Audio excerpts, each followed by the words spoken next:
Yetta, it's a bad time. It's never a bad time to invest in real estate. Moving forward with the Dekker Team. Moving forward together with the Dekker Team. We're excited to welcome you to another episode of Life's Inside Track. I'm Yetta Dekker. And I'm Ken Dekker. And we get to share techniques, thoughts, tips, tactics, and some tools, and even some truths that we all need, we all deserve. You, I, everyone. So we make our house into home, our families thrive, and we live the best life possible, even financially. Mm-hmm. So we're going to consider why you're not investing in real estate at this point in time. Well, that's a great question. And, first of all, we got to define what investing in real estate is, right? Because you may be saying, well, I've never bought a rental property. But if you own the home that you're living in, you're a real estate investor.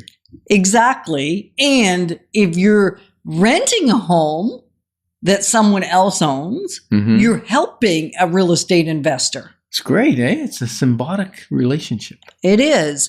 And so really what we're saying here is real estate investing in I'm going to say the normal sense, but the way most people see it, a secondary dwelling or a duplex where you live in one side and someone else lives in the other side, that feels more like a conventional investment versus the house that we're living in. Right. So most people have gotten over in our current culture in North America that it's difficult. Well, it is difficult, but that it's scary to own your own real estate that you live in because you need a roof over your head anyway. Yeah. And people why aren't people investing more in real estate, right? There's enough of it around. And I think part of it is it's scary. Like, what if I lose my money? And what if I lose everything because I put money into real estate that went down in value? Yeah, I leveraged too much. Or I leveraged too much, or it just didn't go well for me. The values went down and now I'm in a terrible situation. So there's a lot of reasons, and we're actually going to explore what a lot of those reasons are that stop us from investing, because what we do know, you can read any internet search or read about the majority of the people in the world that are wealthy, if not, I wouldn't say all of their portfolio includes real estate. There's very few very wealthy individuals or wealthy individuals that don't have real estate within the context of how they made wealth. Their investment portfolio, yeah. Yeah. And wealthy people own real estate.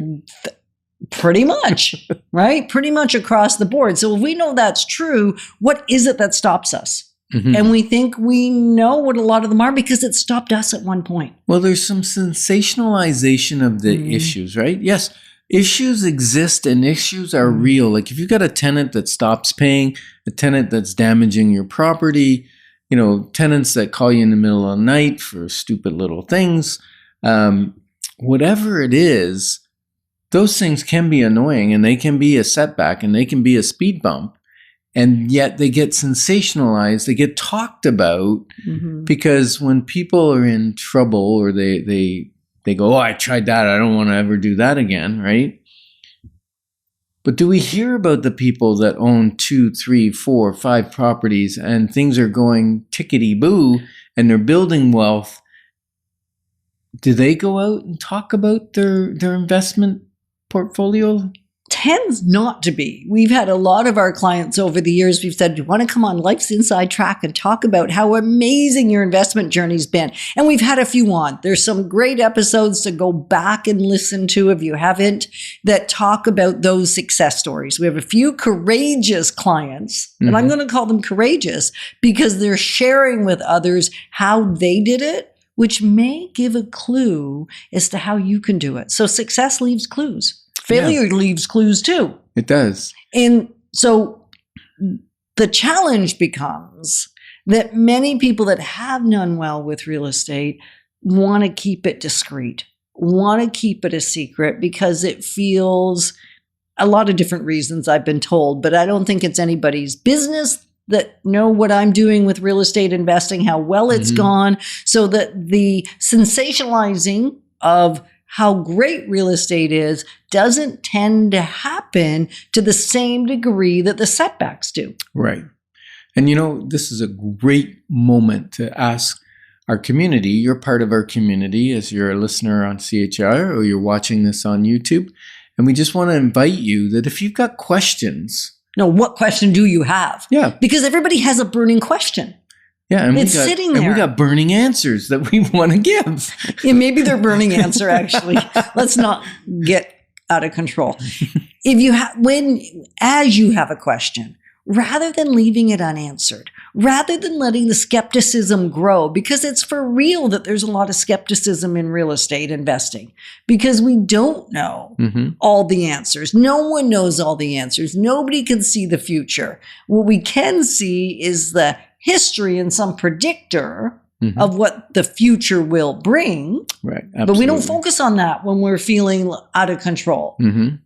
Right? Right. Absolutely. Why else don't we invest? Well, we may not know where our down payment's going to come from. Right. Like we don't have the knowledge, or we don't think we qualify, or we don't know that multi-units, over like 5, 6, 8, that they qualify on their own. We just have to have the down payment. And some people don't realize that they could do it with others. They don't have to buy a multi-unit by themselves. You can open a corporation, have 3 or 4 people throw in some money for the down payment and for carrying costs and, ongoing maintenance until it builds up its own. And away you go. Right. And the other reason we might not invest is we think we may not understand the 3 different ways that real estate actually improves our financial situation. Like it's not just one rate of return. There's 3 rates of return. And if we don't understand those and we fixate on one of them, that would stop me. Like early on before we started investing, we didn't recognize there was 3 different ways. Even wise financial people, like profs that were teaching our son, many years ago, they said, well, real estate doesn't do that well because it only increases 4% a year. You should go in the stock market. That's going to increase 6 or 8. And he was nearsighted, not seeing the 3 benefits and the tax advantages of real estate. So you might be saying, ooh, maybe I'd like that. And the other reason people don't do it is they don't know all their options. They don't know what options are available. And it's not, as I'm going to say, I say this every time. I think I say it every time. It's not one size fits all.